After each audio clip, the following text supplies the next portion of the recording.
E agora, nós somos odiados, objetos de desdém. Somos pobres, perseguidos e desprezados por todos. O povo alemão já sabia há algum tempo que perderia a guerra.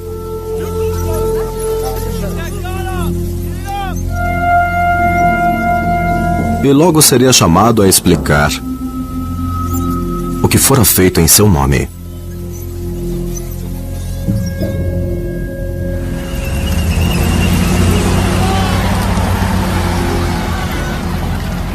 Meus dedos tremem enquanto escrevo isso. Todos agora viram as costas para Adolf. Ninguém nunca foi um defensor. Todos foram perseguidos e ninguém nunca denunciou ninguém. E quanto a mim? Eu estava lá. Eu respirei o que estava no ar. Afetou a todos nós.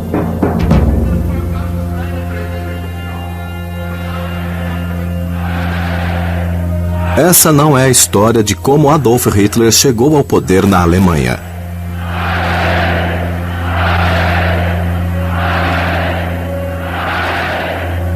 Essa é a história de como e por que o povo alemão o concedeu a ele.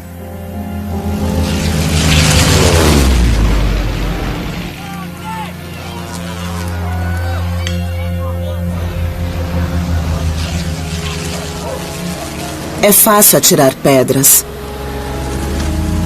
É fácil julgar quando você está no meio da abundância, comendo frango assado, tendo uma vida boa. Conosco teria sido diferente. Muitos dizem, há muito tempo teríamos nos livrado da ditadura, do terror nazista. Mas teríamos mesmo nos livrado? Algumas das cenas que você vai ver nunca foram mostradas na televisão do mundo antes. E algumas não podem ser exibidas na Alemanha, nem mesmo hoje. Essas são as palavras deles, as imagens deles. Essa é a ascensão do Terceiro Reich.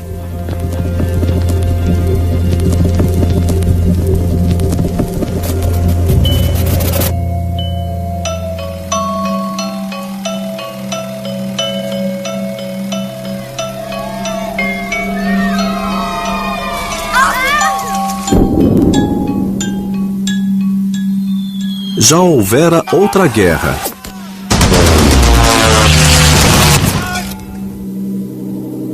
E outra derrota alemã.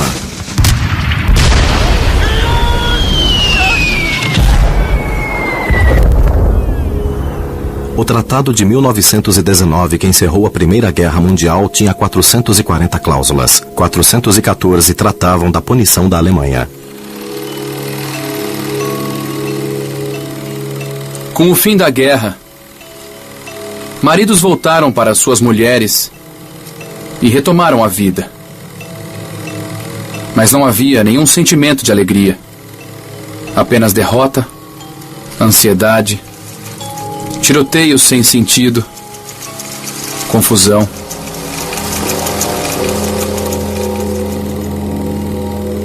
Para os alemães, em 1919, a paz significava humilhação e sofrimento.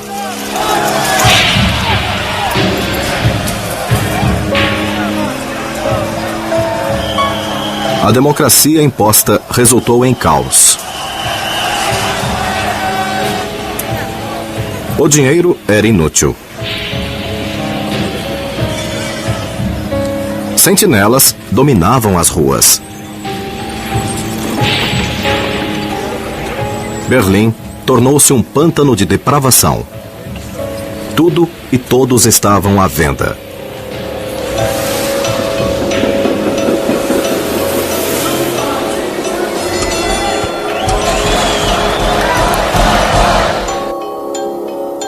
A atmosfera tornou-se revolucionária, apocalíptica. Não só o dinheiro, mas todas as regras perderam o valor. salvadores surgiram por toda parte, declarando que Deus os enviou para salvar o mundo. Místicos, mágicos e fanáticos religiosos atraíam seguidores desesperados por socorro. Cada um era chamado de Heiland, ou Salvador. Mas em alemão, a palavra Salvador não tem plural. Só podia haver um. Em Munique, um cabo vem causando problemas. Dizem que ele tem um poder quase hipnótico. Um homem para liderar a pátria. 1923-1928. –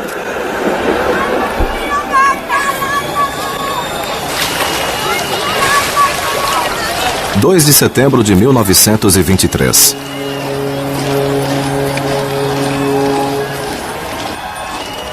Aqui, neste comício nacionalista, Adolf Hitler fez uma de suas primeiras aparições registradas em filme.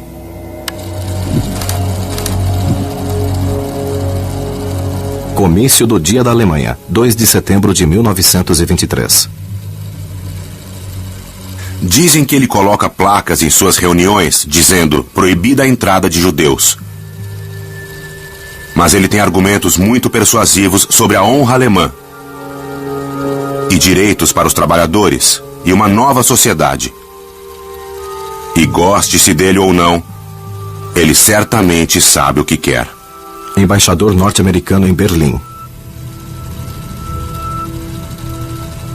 2 meses depois que essas imagens foram filmadas, Hitler tentaria assumir o controle da Alemanha e fracassaria.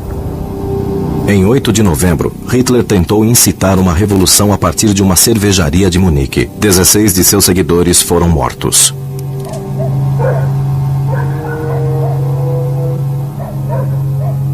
Do dia para a noite, Hitler se tornou uma figura nacional. Magnético para alguns, absurdo para outros.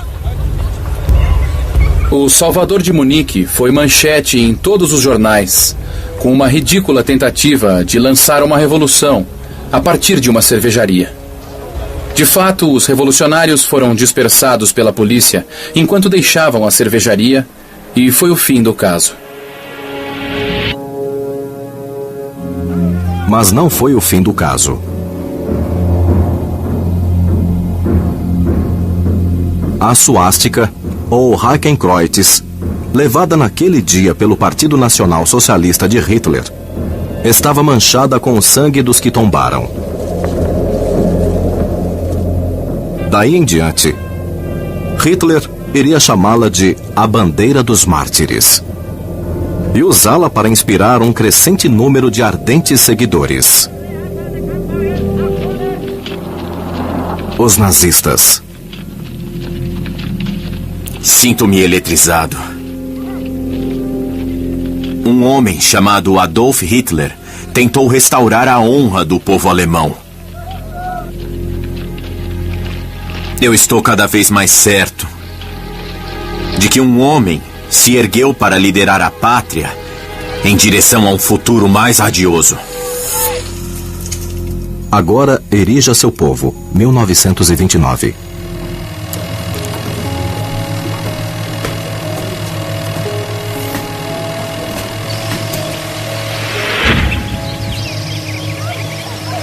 Em Buchenberg, no norte da Alemanha Central, o cineasta amador Adolf von Renauber registrou essas imagens com uma câmera de 9,5 mm.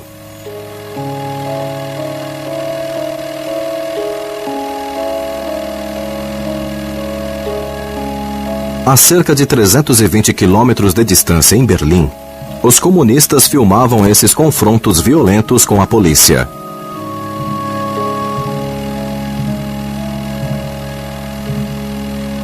Mas se você fosse um leal seguidor de Adolf Hitler, você estaria aqui, comício do Partido Nazista, 1929. Era 2 de agosto de 1929. e os nacional-socialistas estavam filmando o terceiro comício do partido. O primeiro em Nuremberg. «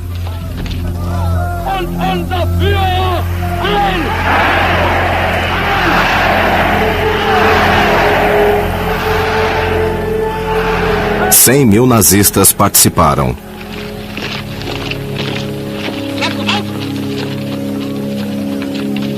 De repente, surge Adolf Hitler. Ele aperta a mão de cada um dos homens. Há coisas que eu não posso explicar. Não consigo descrever. Eu nunca paro de pensar nele. Às vezes ele aparece em nossos sonhos.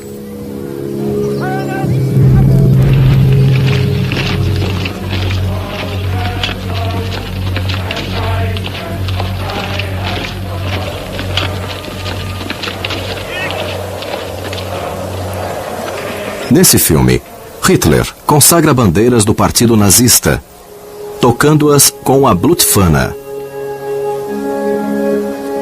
a suástica manchada de sangue de sua revolução fracassada.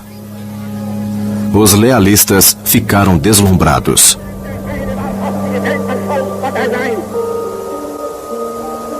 As pessoas o chamam de louco e sonhador e muito mais. Mas o que você diz é verdade, Adolf Hitler. É fundamental para a história da nossa nação apresentarmos a mais de 65 milhões de pessoas as ideias do nacional-socialismo. 65 milhões de nacional-socialistas. Maravilhosa, fantástica essa meta.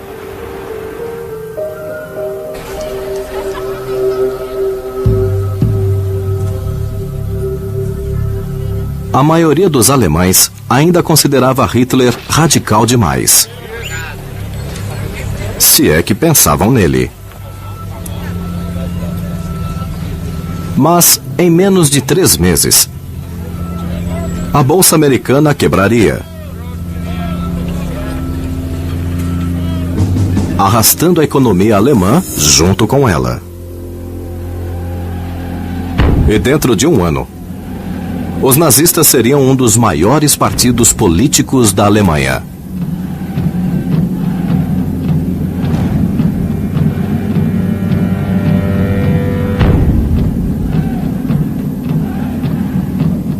Enquanto mergulhávamos na miséria e clamávamos ansiosamente por um Salvador, ele emergiu como uma montanha.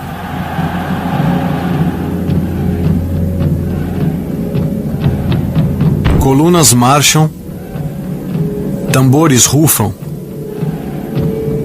e 100.000 homens estão firmemente reunidos em torno de um líder.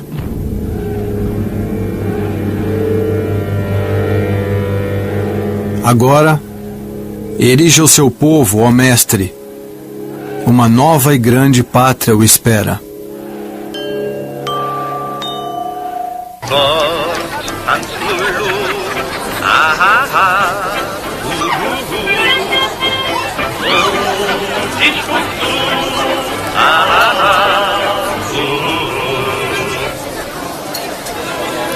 Era o ano de 1932. Esse filme foi feito num carnaval perto de Leipzig, na Alemanha. O cineasta Walter Langer trouxe sua câmera de 16mm e a garota com que ele se casaria.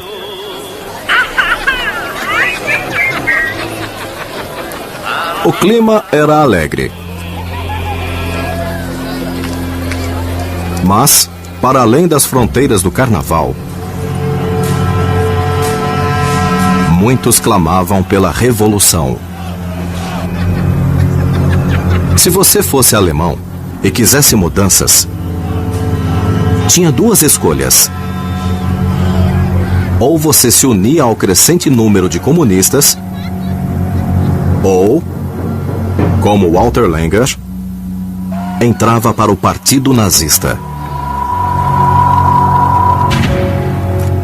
Vote em Hitler, 1932-1933.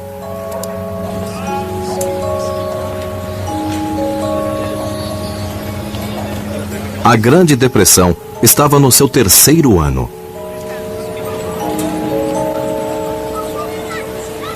E a Alemanha havia sofrido tanto quanto qualquer outro país. Mãe alemã, o pai e provedor de seus filhos espera diante das fábricas fechadas. Desempregado, sem pão, sem esperança que a sua sorte e a sua vida mudem. Mãe alemã, você quer um bom futuro e liberdade para seus filhos? Por isso, vai votar em 13 de março em Adolf Hitler.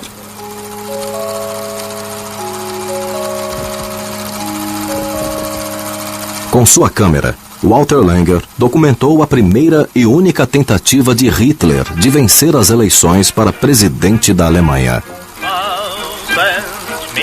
Filme de Langer, 1932.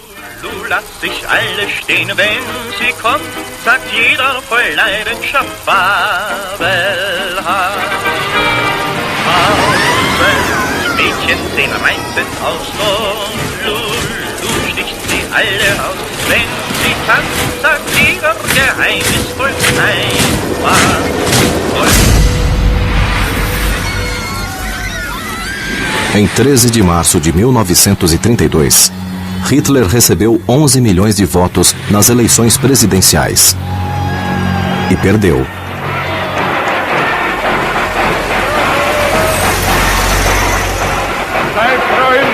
Amigos do partido, republicanos, o dia da decisão rejeitou Hitler. A Alemanha rejeitou sua tentativa de assumir o poder político.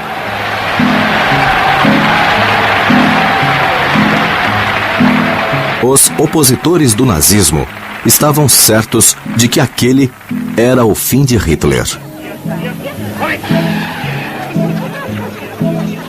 O próprio Hitler ainda é um peso para o movimento que reuniu em torno dele.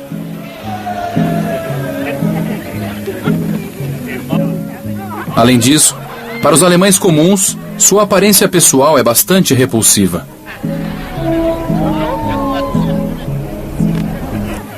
O comportamento epilético, as gesticulações selvagens, a boca espumando, os olhos ora fixos, ora agitados.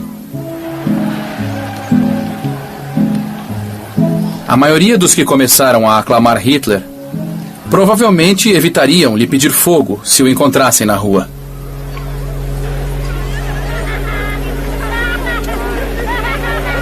Mas em menos de um ano, Hitler se tornaria o chanceler.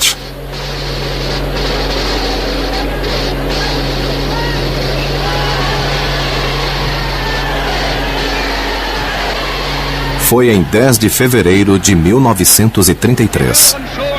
Percebemos pelo barulho que uma tensão febril começa a crescer. Apesar de nunca ter conquistado mais de 37% dos votos populares, o Partido Nazista era o maior da Alemanha. Sendo assim, os líderes alemães nomearam Hitler como chanceler.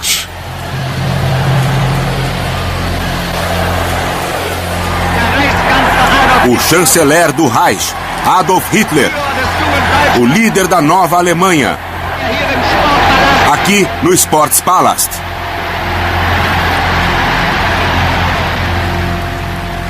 Cerca de 20 milhões de pessoas em toda a Alemanha ouviram essa transmissão por rádio. A maior audiência que Hitler jamais teve.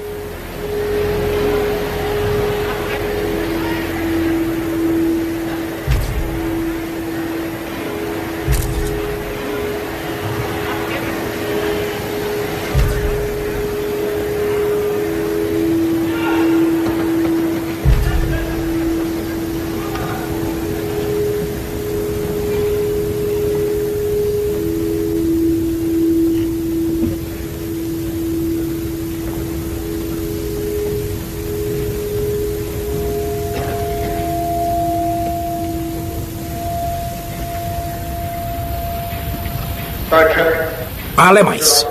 Meu povo, membros do partido. Ricos e pobres, cidade e campo. Os inteligentes e cultos e os ignorantes. A tarefa da política é não representar apenas uma facção. A tarefa da política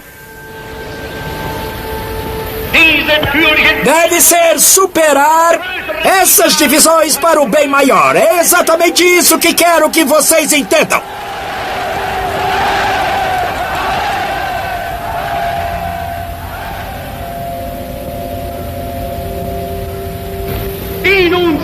Está nas nossas mãos o destino do povo alemão. Nestas mãos. Um povo unido! Um Estado unificado! E um único fim! Ai! Ai!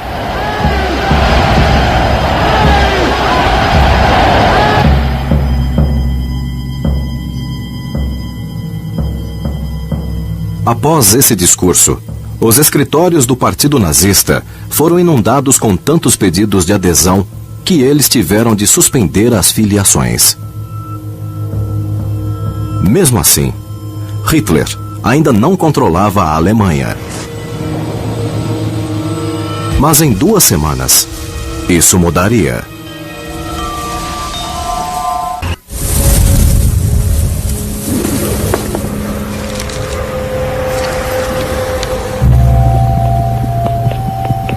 Foi na manhã de 28 de fevereiro de 1933.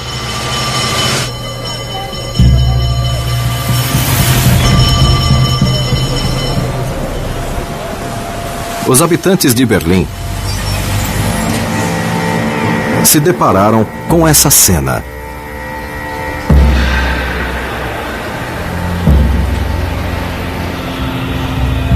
O parlamento da Alemanha foi incendiado durante a noite.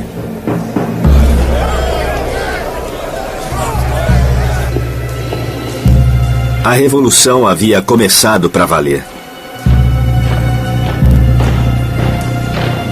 A classe média havia sido repelida pela avareza e falta de polidez dos nazistas. Eles estavam assustados e convencidos após o incêndio do Reichstag. Uivar com os Lobos, março de 1933.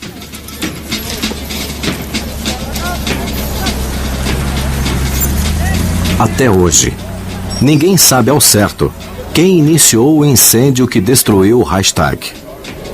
Mas Hitler sabia quem culpar. Seus rivais, os comunistas.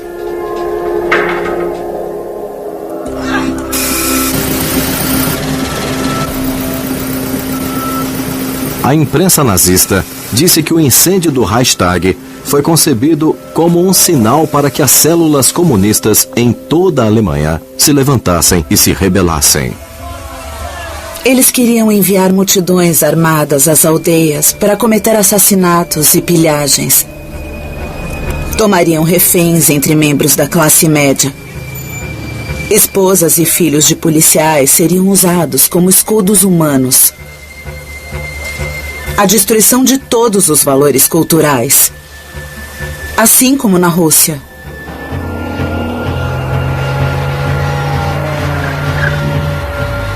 Hitler inventara uma ameaça comunista.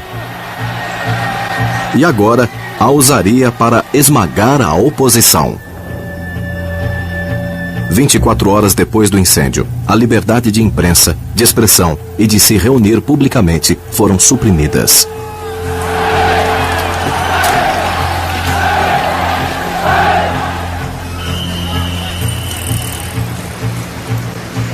Na manhã após o incêndio, eu discuti a questão com alguns amigos.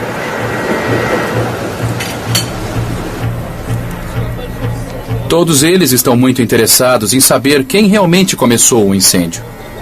E mais de um sugeriu que tinha dúvidas sobre a versão oficial. Mas nenhum deles estava preocupado, porque a partir de agora, seus telefones serão grampeados, suas cartas abertas e suas mesas arrombadas.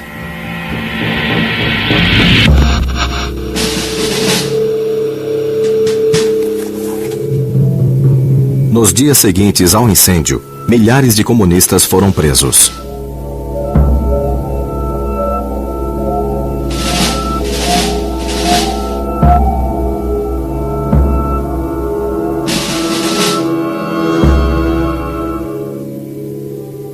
Mudanças radicais e violentas ocorriam por toda a Alemanha. Mas Hitler tinha justificativa para todas. Esta intervenção brutal do governo pode parecer estranha.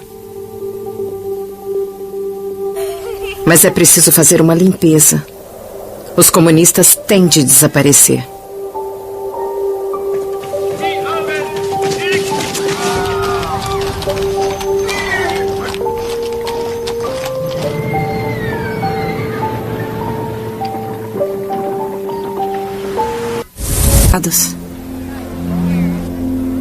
O entusiasmo tomou conta de toda a nação. Mal podemos acreditar que nosso amado Führer está sozinho no comando do Reich.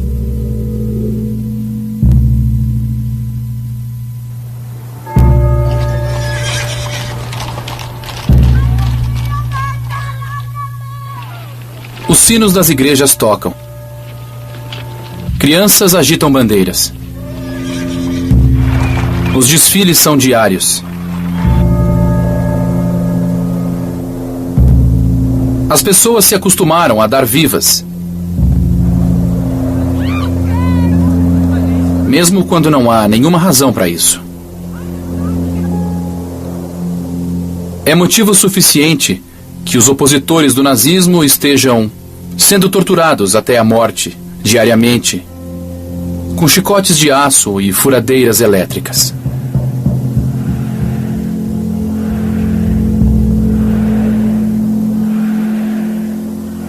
É melhor comemorar, uivar com os lobos.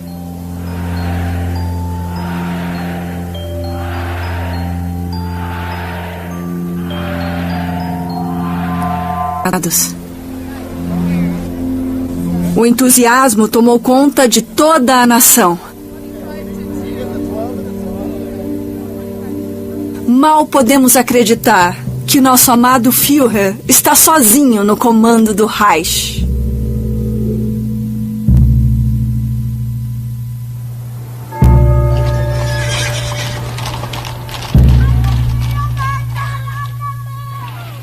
Os sinos das igrejas tocam. Crianças agitam bandeiras. Os desfiles são diários. As pessoas se acostumaram a dar vivas. Mesmo quando não há nenhuma razão para isso. É motivo suficiente que os opositores do nazismo estejam sendo torturados até a morte, diariamente, com chicotes de aço e furadeiras elétricas.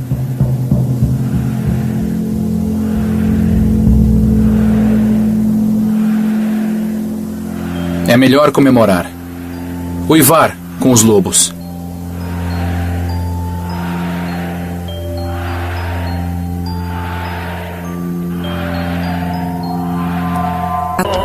Mesmo assim, distinções são feitas entre judeus que são decentes e os que não são. Eu simpatizo com os judeus. No entanto, eu apoiaria a conversão deles ao cristianismo com toda a sinceridade. Por que eles ainda mentem quando já têm o poder para fazer o que quiserem? É o que eu gostaria de saber. Por que eles simplesmente não nos matam, se é isso que eles querem?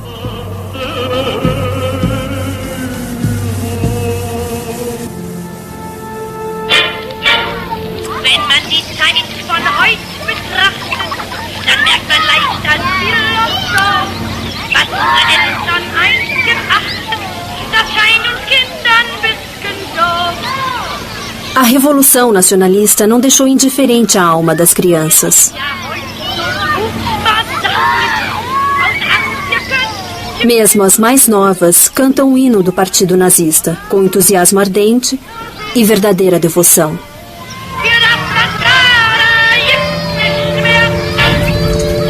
Cantem, ataquem e triunfem. Abril a dezembro de 1933. Essas fotos apareceram numa propaganda nazista em abril de 1933. Esses meninos inventaram uma nova brincadeira. Construíram uma sede do Partido Nazista com um pano e alguns paus. Dentro da tenda, há uma foto de Adolf Hitler. A coisa fica animada quando a sede comunista, feita de latas de lixo, é atacada.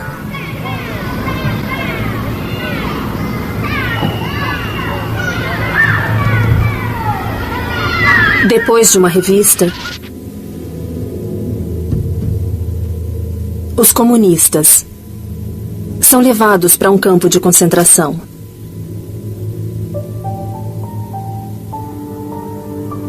À noite, eles dormem um sono tranquilo. E em seus sonhos tocam tambores, trombetas, cantam, atacam e triunfam. Até mesmo as crianças sabiam o que acontecia a quem se opunha ao nazismo. Essa filmagem foi feita no campo de concentração de Oranienburg, nos arredores de Berlim, na primavera de 1933. Mostra um campo pacífico, onde os prisioneiros são tratados com humanidade. Mas quem passou por lá vivenciou algo muito diferente.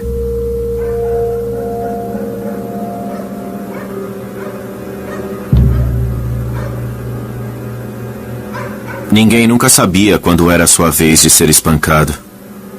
E nem por que estava sendo espancado.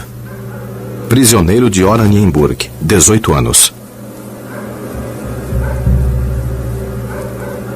Os que são espancados geralmente não dizem uma palavra, porque não se atrevem.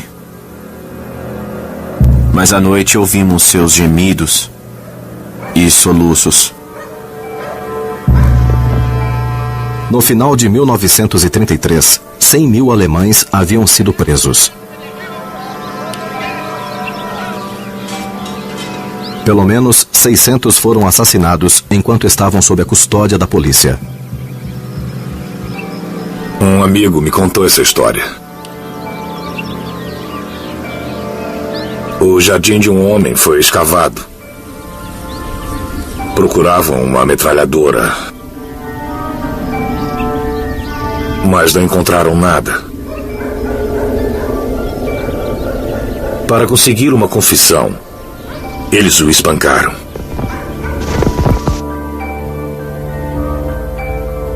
Seu cadáver foi levado para o hospital. Seu corpo tinha marcas de botas na barriga e buracos grandes nas costas. A causa oficial da morte? Disenteria.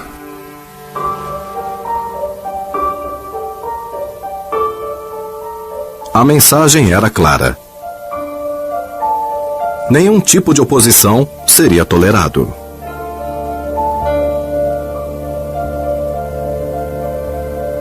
O Terceiro Reich começara sua ascensão.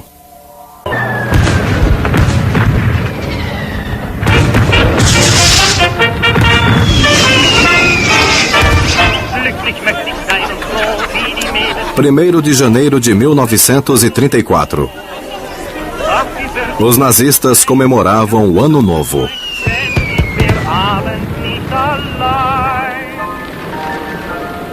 Encerramos um ano de sucessos. Povo, Estado e nação tornaram-se um só.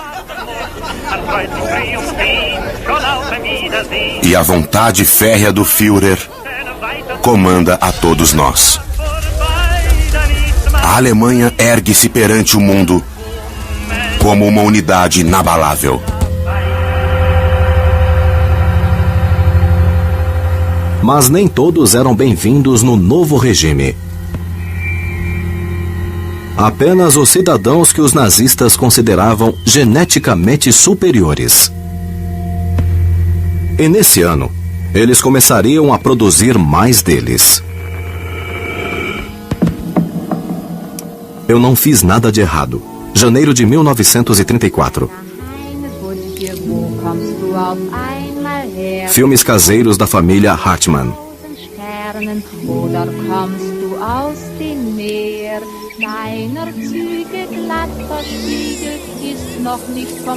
Em 1934, um membro do partido nazista, Kurt Hartmann, e sua esposa Lotte tiveram um filhinho.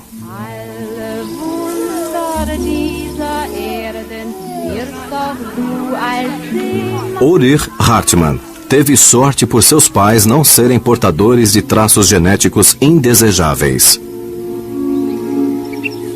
Porque nesse ano, os nazistas começariam a impedir cirurgicamente que alemães imperfeitos se reproduzissem.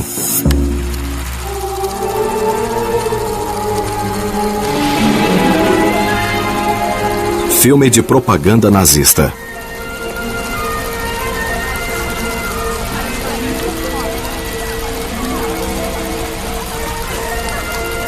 Os nazistas fizeram filmes de propaganda, como este, para incentivar o cumprimento da nova lei.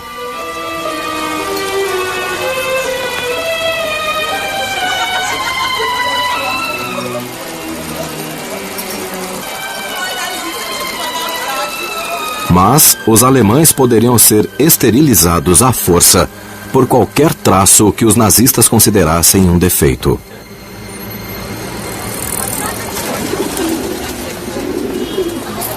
Fui informada por escrito que devo ser esterilizada.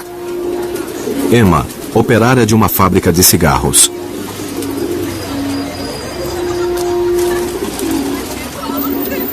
Eu rejeito essa decisão. Não consigo entender por que eles querem me esterilizar, já que eu não fiz nada de errado. Qualquer um pode sofrer um colapso nervoso. Emma foi esterilizada mesmo assim.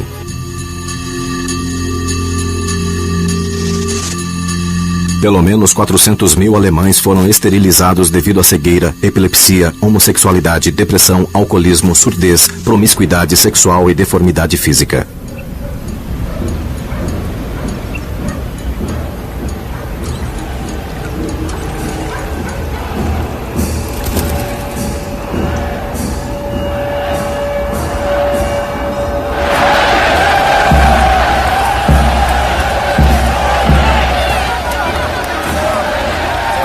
Eu tenho notado nessas triunfantes celebrações nazistas um novo elemento que eu não costumava ver.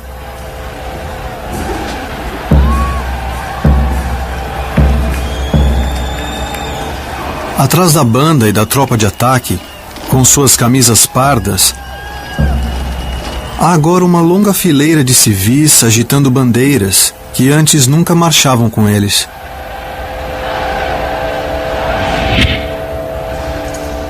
Obediência absoluta, fevereiro de 1934. –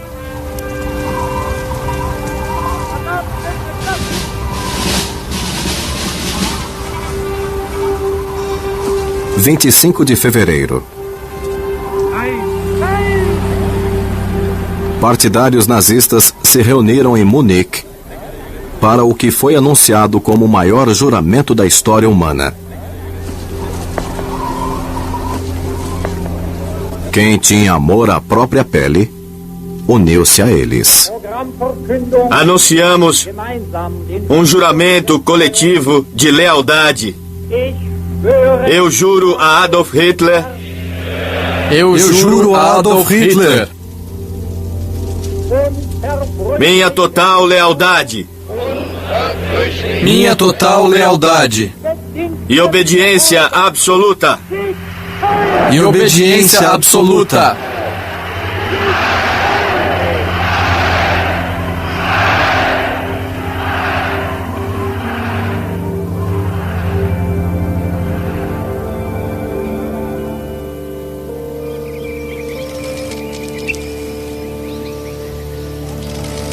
Em 1934, o filho mais velho de Kurt e Lotte Hartmann, Peter, começou a frequentar a escola. Como outros meninos alemães, no primeiro dia, ele aprendeu a saudação obrigatória alemã, Heil Hitler.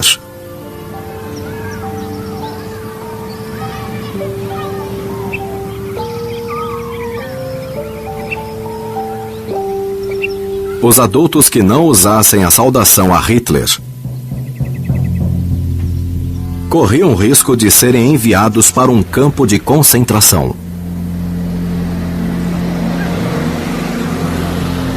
Então, pelo menos em público, parecia que todos eram nazistas.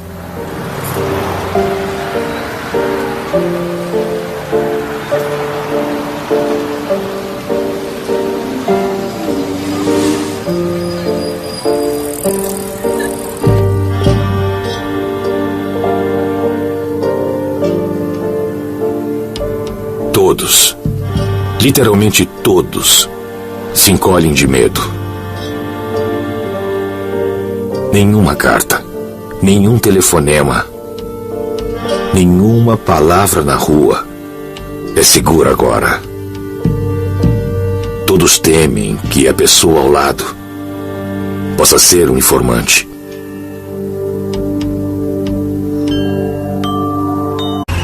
Epilepsia, homossexualidade, depressão, alcoolismo, surdez, promiscuidade sexual e deformidade física.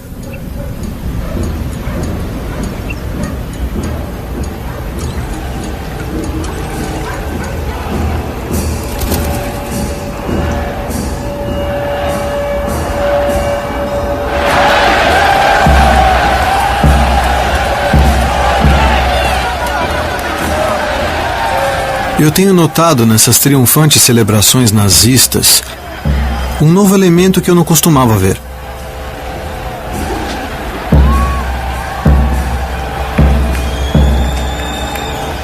Atrás da banda e da tropa de ataque, com suas camisas pardas, há agora uma longa fileira de civis agitando bandeiras que antes nunca marchavam com eles.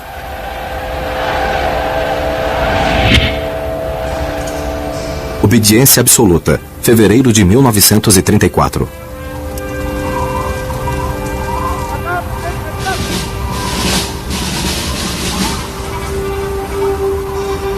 25 de fevereiro.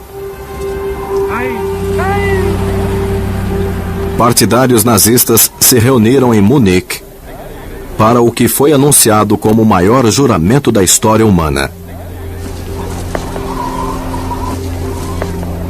Quem tinha amor à própria pele, uniu-se a eles. Anunciamos um juramento coletivo de lealdade. Eu juro a Adolf Hitler. Eu juro a Adolf Hitler. Minha total lealdade. Minha total lealdade. E obediência absoluta. E obediência absoluta.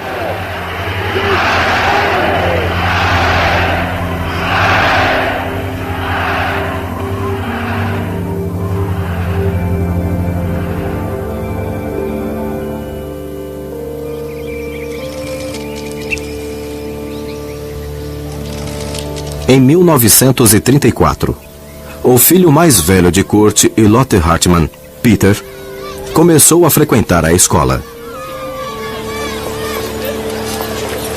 Como outros meninos alemães, no primeiro dia, ele aprendeu a saudação obrigatória alemã. Heil Hitler.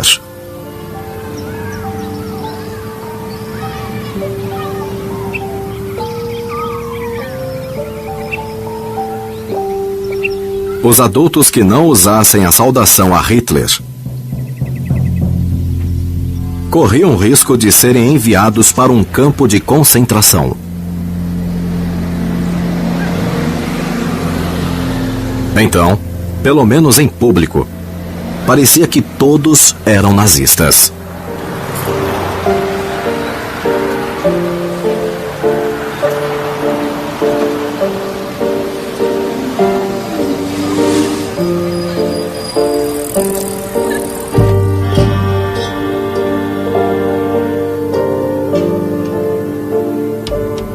Todos, literalmente todos, se encolhem de medo. Nenhuma carta, nenhum telefonema, nenhuma palavra na rua é segura agora. Todos temem que a pessoa ao lado possa ser um informante.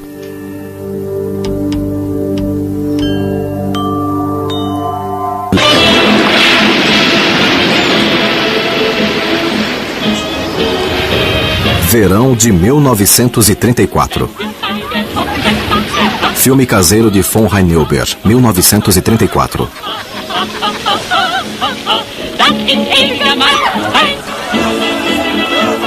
O membro do partido nazista Adolf von Heineuber filmou essas imagens na ilha de Borkum, no Mar do Norte.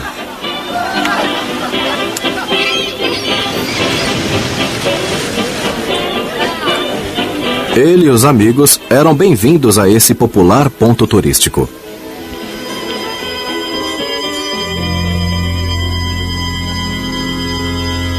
Os judeus não eram.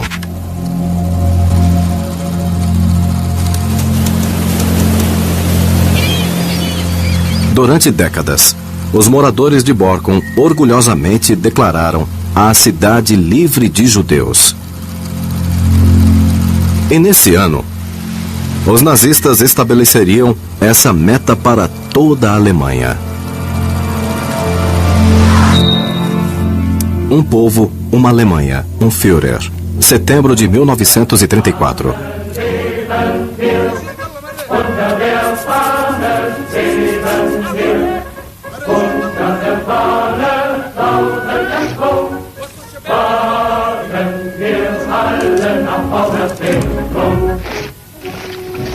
Para os membros do Partido Nazista, esse verão terminou como todos. Com a peregrinação anual a Nuremberg, para o comício do partido.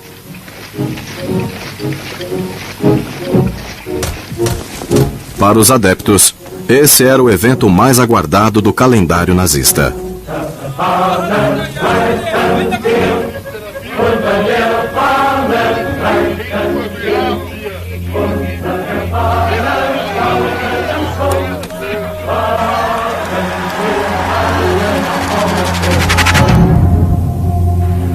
Mas o comício de 1934 foi ainda mais especial. Porque nesse ano, eles filmariam a peça de propaganda nazista mais influente jamais feita. O Triunfo da Vontade.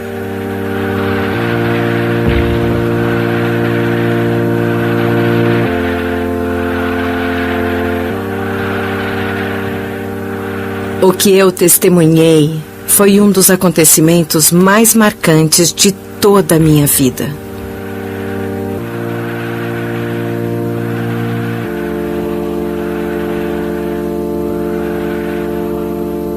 Não posso compará-lo a nada que eu tenha experimentado antes como artista. Meu Führer! 52 mil trabalhadores estão prontos para a chamada. Heil, trabalhadores! Heil, meu Führer!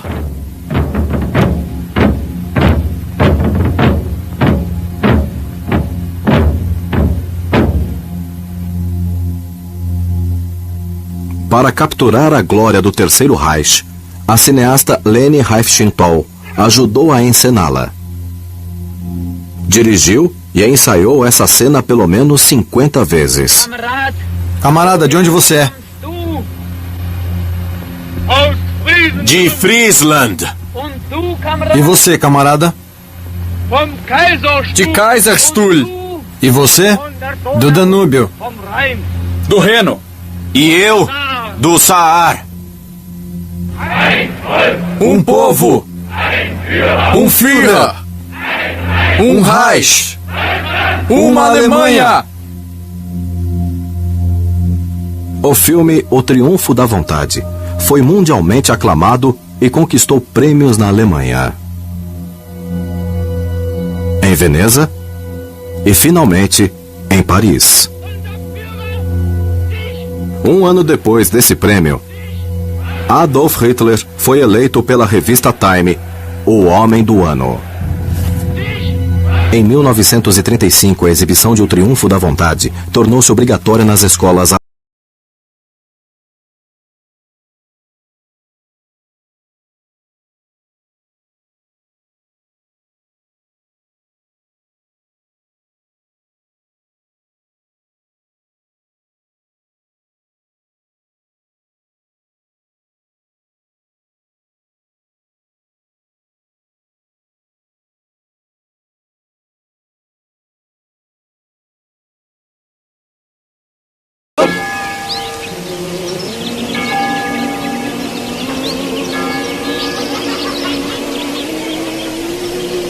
Uma professora de Doenberg fazia as crianças recitarem: Judeus são pecadores.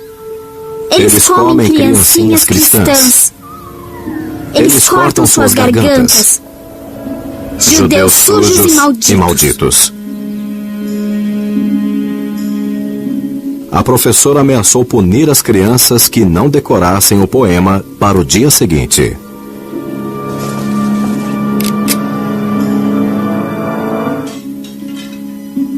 Uma Fera que Fareja Sangue, setembro de 1935. 15 de setembro de 1935. Mais uma vez, os ardorosos nazistas se reuniram em Nuremberg.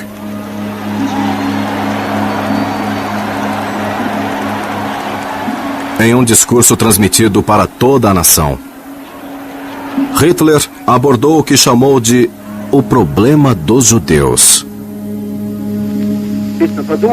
Essa lei é uma tentativa de encontrar uma solução legislativa. Se fracassar,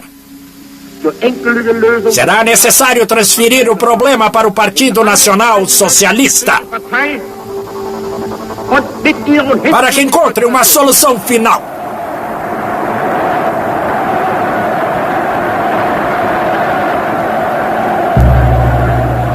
Os judeus não eram mais cidadãos alemães. O casamento entre alemães e judeus foi proibido. Relações sexuais entre judeus e alemães também foram proibidas.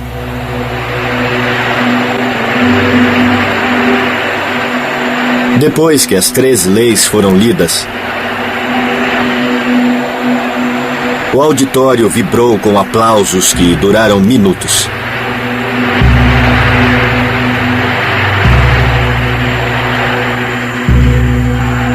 Foi o chamado de um animal selvagem. Uma fera que fareja sangue.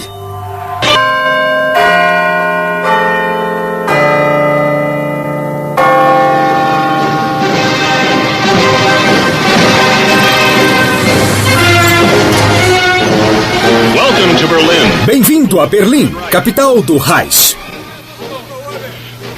Era o verão de 1936 e o mundo invadia Berlim. Para Berlim, 1936 é o ano dos Jogos Olímpicos e por isso a cidade está vestida de festa. O tema principal são as bandeiras do partido, com uma suástica negra em um círculo branco sobre um fundo vermelho. A capital da Alemanha foi sede dos 11º Jogos Olímpicos. E o Terceiro Reich produziu peças turísticas como essa. para incentivar estrangeiros a visitar o país. Hitler queria que o mundo visse o renascimento nazista. E assim, durante 2 semanas em agosto, os nazistas vestiram uma máscara para o resto do mundo. As primeiras Olimpíadas da nossa nova era, agosto de 1936.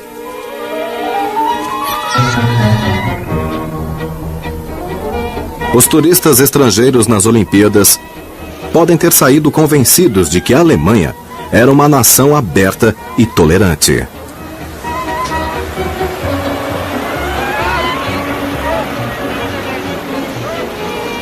Pela primeira vez em 3 anos, jornais estrangeiros estavam disponíveis nas bancas.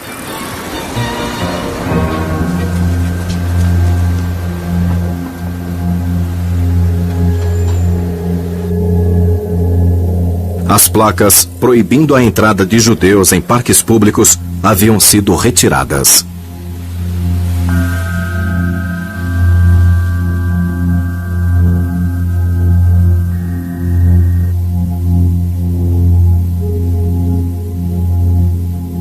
Mas quem era alemão sabia que essa não era a Alemanha nazista.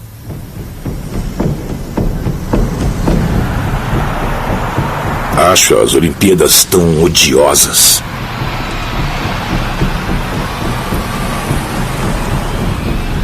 Querem a todo custo convencer os estrangeiros de que aqui eles testemunham o ressurgimento, o florescimento, a unidade de espírito do Terceiro Reich, que amorosamente abraça o mundo inteiro.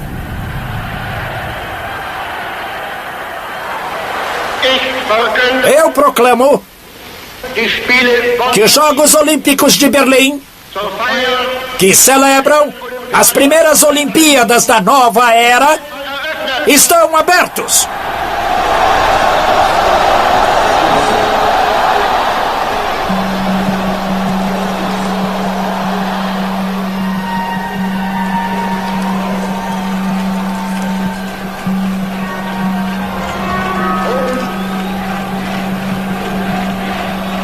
Fora dos portões do estádio, os trabalhadores dos hotéis e restaurantes de Berlim haviam sido instruídos a tratar os estrangeiros com extrema tolerância.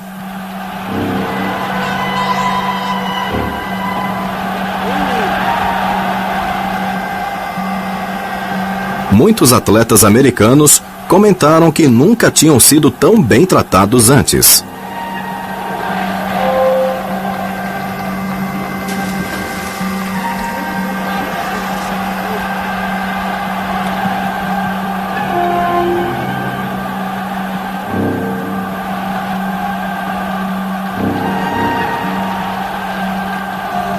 Os estrangeiros que conheciam a Alemanha somente pelo que viram nos jogos, levaram com eles uma única impressão: a de que a nação era inacreditavelmente feliz e próspera.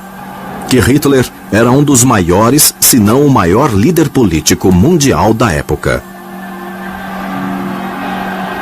E que os alemães eram um povo pacífico, que merecia o melhor que o mundo fosse capaz de oferecer.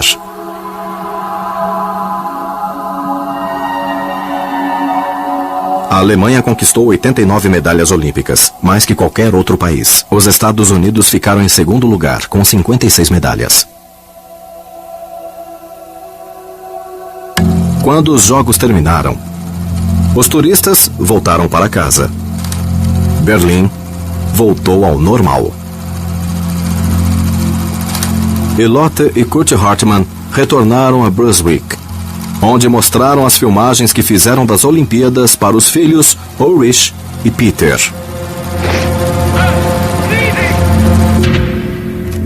Führer, nós lhe pertencemos, 1936.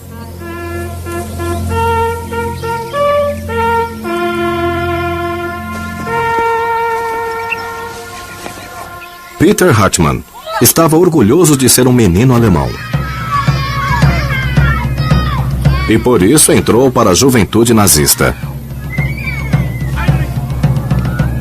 Em 1936, todas as crianças com mais de 10 anos de idade eram obrigadas a aderir, quisessem ou não.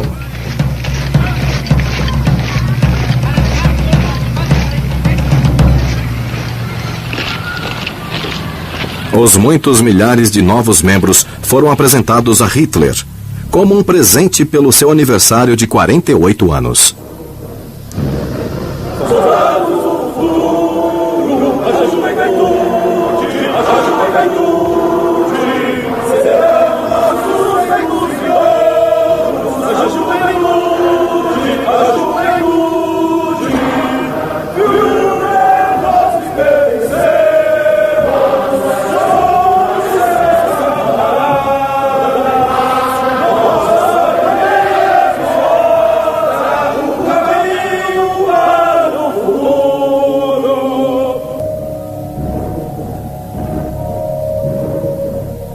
Se você fosse um menino de 10 anos na Alemanha nazista, talvez também quisesse se filiar após assistir a propagandas como esta. Propaganda da juventude nazista. Mamãe, todos eles cozinharam, se exercitaram e nadaram muito. E eles ainda cantaram. Eu queria que a senhora ouvisse a canção. Como era mesmo? Eu preciso lembrar. Era mais ou menos assim.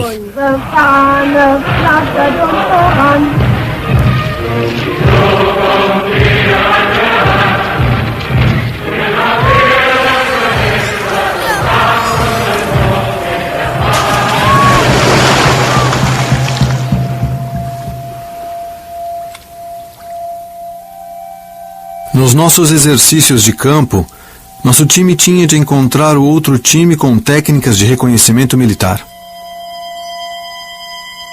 Quando o time inimigo era encontrado, aconteciam lutas.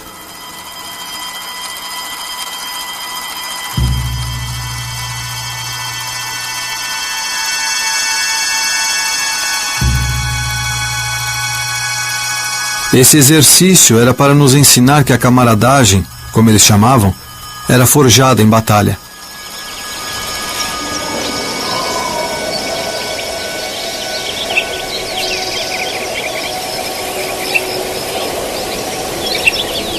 Estamos terrivelmente preocupados. Os meninos não querem mais nos ouvir. Quando minha mulher insistiu para que o mais velho obedecesse, ele sacou a faca e a agrediu. Gritou: "Eu pertenço ao Führer, em primeiro lugar. A família vem em segundo." Num período de 2 anos, quase 8 milhões de crianças fizeram um juramento de fidelidade à juventude nazista. Juro me dedicar a Adolf Hitler. Estou disposto e pronto para lhe dar a minha vida. E que Deus me ajude. No final, muitos deles dariam.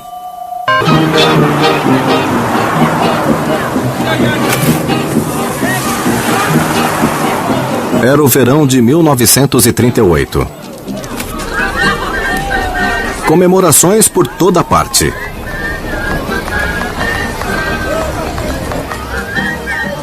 Em Munique, o Terceiro Reich se preparava para celebrar a nazificação da cultura alemã.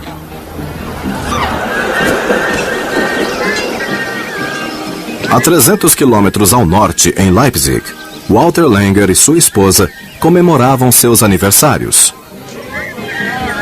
Ele completava 40 anos e ela 30. E em Berlim, capital da nação, a jornalista judia Bella Fromm também festejava. Quando eu me vi fora do consulado americano, o visto americano na minha mão, eu tive que sentar nos degraus de pedra e chorar de felicidade e gratidão. Eu vou assim que puder. Preciso conseguir sair da Alemanha antes que seja tarde demais. Planos de conquista mundial. Verão de 1938. –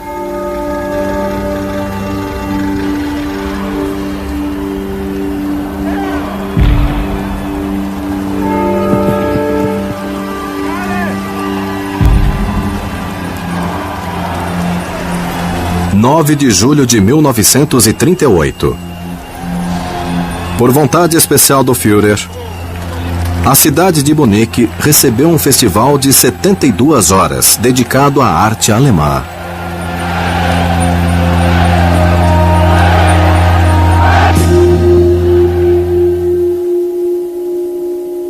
Se você estivesse entre os muitos milhares de visitantes, veria a Alemanha ideal refletida em pinturas,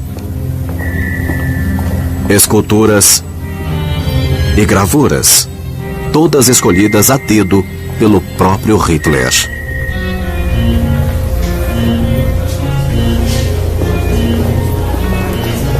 Fui guiado pela Casa da Arte Alemã. Eu mal podia acreditar nos meus olhos. A ênfase é no erotismo para incentivar os homens alemães a ter muitos filhos alemães. E a glória do agricultor alemão que alimenta os guerreiros da nação.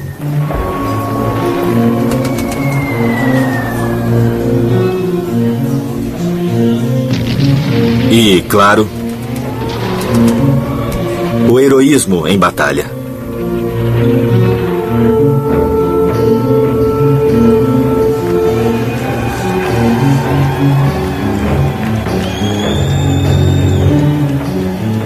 Para encerrar a orgia de arte de 3 dias, uma procissão de 10 quilômetros de comprimento que celebrava 2000 anos de cultura alemã,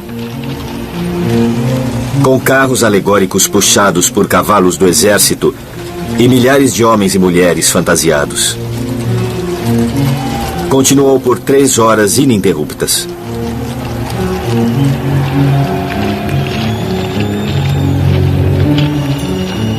No final, o símbolo do Terceiro Reich, a soberana águia alemã.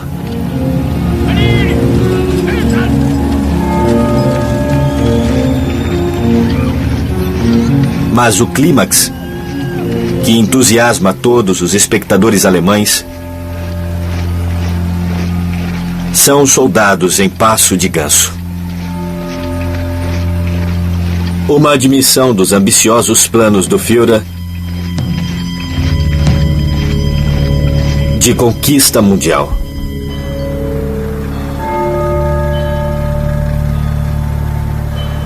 Em menos de 12 semanas, Hitler passou a invadir a vizinha Tchecoslováquia.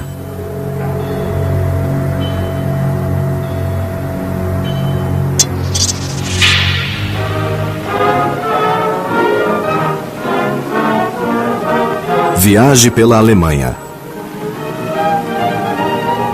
Filme turístico alemão.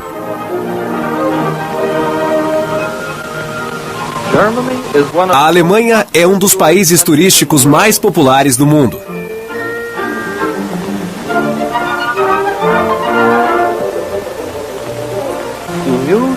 As novas centrais turísticas nacionais aliviam o turista das costumeiras preocupações em viagens.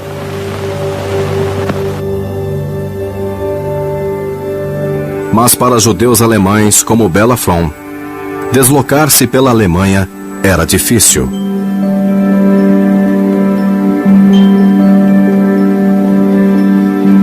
E sair do país geralmente significava renunciar a tudo o que eles tinham.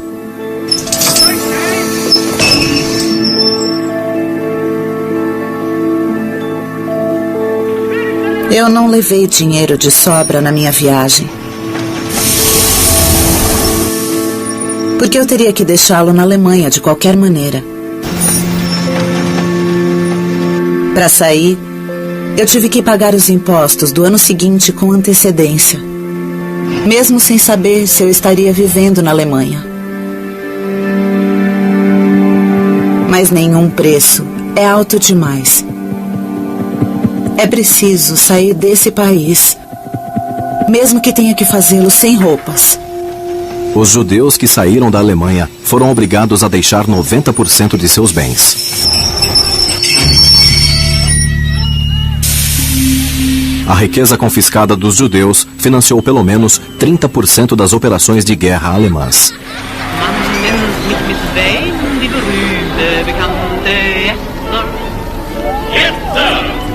Die nicht sehr beliebte bei Onkel und Tante Nota.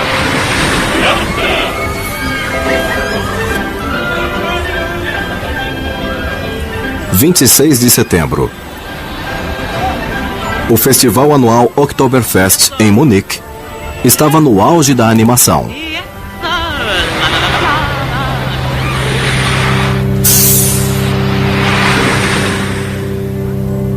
Mas em poucos minutos, o próprio Hitler encerraria as festividades. Guerra ou Paz, setembro de 1938.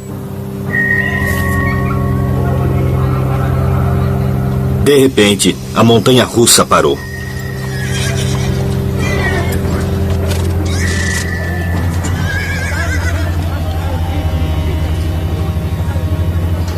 Nos altos-falantes, o Führer se enfurecia contra a Tchecoslováquia. Nunca vi uma multidão tão grande passar da euforia à melancolia tão instantaneamente. Eu fiz uma oferta! A decisão está nas mãos deles! Paz ou guerra?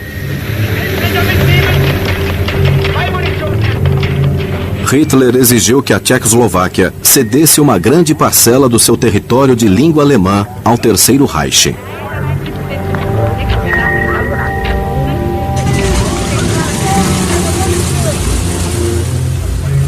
Se a Tchecoslováquia se recusasse, a Alemanha prometeu que invadiria. Atrás de mim, como o mundo saberá, marcha um povo muito diferente daquele de 1918.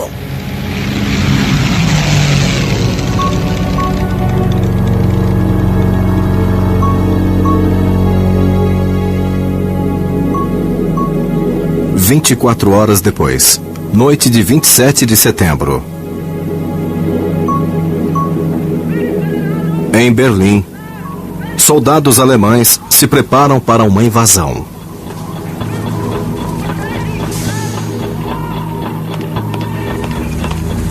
Em apenas algumas horas, partirão para a fronteira com a Tchecoslováquia.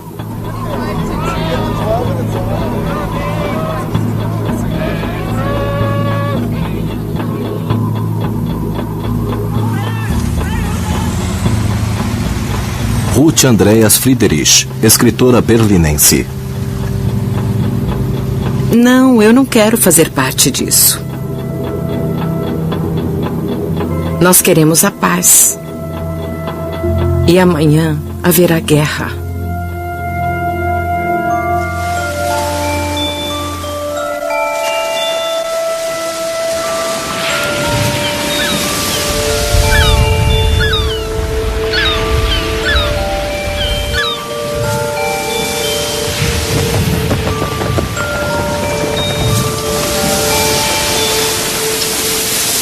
Segura, a bordo desse lindo navio.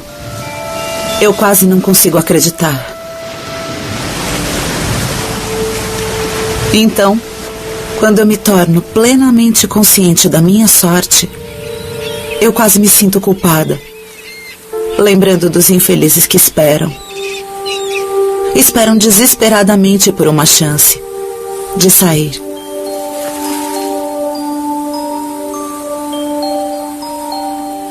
No mesmo dia em que Bella Fron viajou para a América, essa menina nasceu na cidade de Halberstadt, perto de Berlim.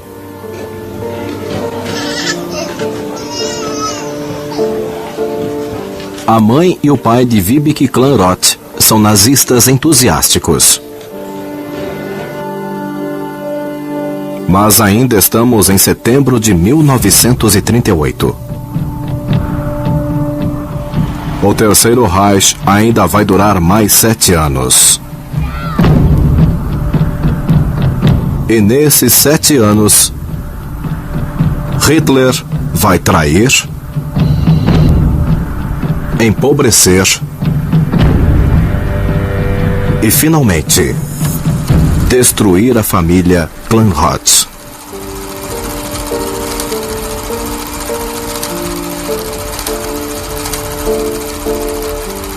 Junto com o resto da Alemanha.